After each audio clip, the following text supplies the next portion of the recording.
warahmatullahi wabarakatuh. Alhamdulillahirabbil alamin. Segala puji hanya milik Allah Subhanahu wa taala. Untuk anak-anakku semuanya kelas 4 yang solih dan solehah, bagaimana kabar anak-anakku semuanya? Semoga selalu sehat dan tetap semangat belajar dari rumah. Pada kesempatan kali ini berjumpa lagi dengan saya Ustadz Anto. Kita akan melanjutkan pembelajaran kita, yaitu mata pelajaran Al-Islam pada bab 10, yaitu tentang sabar dan tawadhu. Untuk anak-anak semuanya, silahkan disiapkan alat tulis dan BBD-nya. Pembelajaran Al-Islam akan segera kita mulai. Seperti biasa, sebelum pembelajaran dimulai, Ustadz ingin menyampaikan tujuan daripada pembelajaran kali ini. Setelah pembelajaran ini nanti diharapkan anak-anak semuanya dapat mengerti tentang arti sabar dan tawadhu, dan anak-anak semuanya dapat menunjukkan contoh perilaku sabar dan tawadhu dalam kehidupan sehari-hari. Baik, marilah pembelajaran Islam pada kesempatan kali ini kita awali dengan bacaan basmalah bersama-sama. Bismillahirrahmanirrahim. Semoga Allah memberikan kemudahan dan kefahaman kepada kita semuanya. Amin. Baik, Ustadz ingin mengawalinya dengan keyword. Kata kunci dalam pembelajaran kali ini adalah sifat terpuji. Dalam bahasa agama kita dikenal dengan akhlak mahmudah. Langsung saja kita akan belajar tentang sabar ya. Yang pertama adalah sabar. Apa itu arti sabar? Sabar artinya menahan atau mencegah atau mengekang. Maksudnya adalah menahan diri kita dari melakukan perbuatan-perbuatan yang tidak disukai oleh Allah Subhanahu wa taala. Menahan diri kita untuk tidak melakukan perbuatan-perbuatan yang tidak diridhai oleh Allah Subhanahu wa taala. Kesemuanya dilakukan dalam rangka untuk mencari ridhonya. Kemudian macam-macam sabar. Para ulama membagi sabar menjadi 3. Yang pertama, sabar ketika mendapat cobaan. Maksudnya adalah bersabar ketika kita mendapatkan musibah. Karena kita yakin barangkali musibah yang menimpa kita itu adalah suatu ujian untuk mengangkat derajat orang-orang yang beriman. Sebagai contoh, misalnya kita diberi sakit, maka kita harus bersabar. Serambi kita berikhtiar untuk mencari kesembuhan. Berhusnudzonlah, barangkali dengan sakit itu akan menggugurkan dosa-dosa kecil kita. Kemudian yang kedua, sabar dalam ketaatan. Maksudnya adalah bersabar dalam menjalankan perintah-perintah Allah Subhanahu wa taala. Sebagai contoh, adzan subuh telah berkumandang, maka kita harus bersabar, yaitu dengan bergegas untuk berwudu dan melaksanakan sholat subuh. Jangan melanjutkan tidurnya. Ya.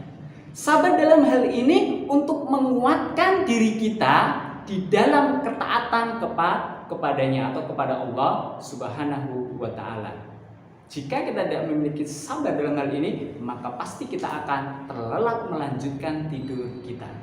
Kemudian yang ketiga, sabar untuk tidak maksiat. Maksudnya adalah bersabar ketika diri kita dihadapkan pada situasi atau kondisi yang memicu untuk berbuat maksiat. Contoh, teman kita misalnya memiliki tas baru, memiliki sepatu baru, atau memiliki jam baru. Kemudian barangkali terbesit dalam hati kita untuk mengambil barang tersebut. Maka kita harus bersabar, stop. Jangan mengambil barang milik orang lain tanpa seizin yang punya, karena itu adalah perbuatan dosa.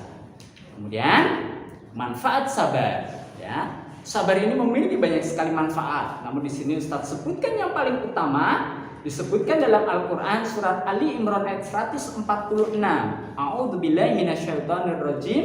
Wallahu yuhibbus shabirin.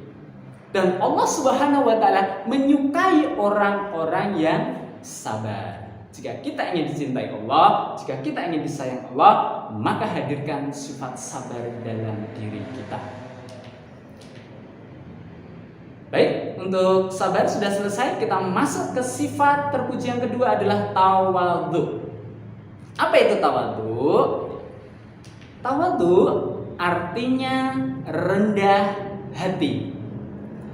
Orang yang memiliki sifat tawadhu ini, dia akan menganggap bahwa apa yang ia miliki, baik rupa cantik, rupa tampan, kekayaan yang banyak, kemudian mobil yang mewah, rumah yang megah, jabatan yang tinggi, dan lain sebagainya yang kita miliki, itu semuanya adalah titipan dari Allah. Itu semua karunia dari Allah yang harus kita syukuri.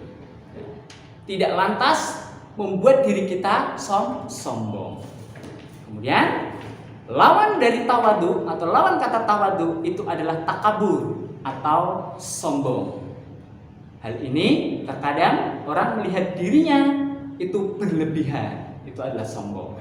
Kemudian yang selanjutnya itu adalah manfaat dari tawadhu. Orang yang memiliki tawadhu, dia akan memiliki manfaat apa? Memiliki derajat yang tinggi di hadapan Allah Subhanahu wa taala. Orang yang memiliki sifat tawadhu tidak lantas dia memiliki derajat yang rendah di hadapan orang lain. Akan tetapi justru sebaliknya, dia akan memiliki derajat yang tinggi di hadapan Allah, dan dia pasti akan dihormati dan dihargai oleh orang lain. Kemudian manfaat yang kedua adalah orang yang memiliki sifat tawadhu, dia akan dimasukkan ke dalam kelompok hamba-hamba Allah yang dikasihi atau disayangi oleh Allah Subhanahu wa taala. Lain hanya dengan orang yang sombong, ya. Kebanyakan di antara mereka banyak yang diazab oleh Allah Subhanahu wa taala.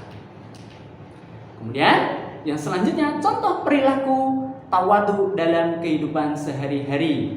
Banyak sekali contohnya. Misalnya yang pertama, tidak menonjolkan dirinya di hadapan orang lain, ya. Jadi bersifat biasa saja, bersikap biasa saja, barangkali terhadap kelebihan yang kita miliki, biasa saja. Kemudian yang kedua, tidak makan, minum, dan berpakaian secara berlebihan. Tetapi dalam Islam, makan, minum, dan berpakaianlah itu secara sederhana, ya, sewajarnya. Kemudian yang ketiga, bergaul dengan siapapun dengan ramah. Dalam hal ini kita tidak membeda-bedakan di dalam hal bergaul. Baik, untuk anak-anakku semuanya, demikian pembelajaran Al-Islam pada kesempatan kali ini. Ustadz sudah menjelaskan terkait dengan sifat terpuji, yaitu sabar dan tawadhu. Setelah ini silakan untuk dikerjakan latihan soalnya dalam buku PBD. Kemudian di sana ada tugas mandiri, silakan untuk dilaksanakan dengan sebaik-baiknya. Jika anak-anak semuanya kurang jelas dengan penjelasan dari Ustadz Anto terkait dengan materi hari ini, maka bisa bertanya kepada Ustadz Anto. Sebelum Ustadz akhiri dengan salam, marilah pembelajaran Al-Islam pada kesempatan kali ini kita akhiri dengan bacaan hamdalah bersama-sama. Alhamdulillahirabbil alamin. Assalamualaikum warahmatullahi wabarakatuh.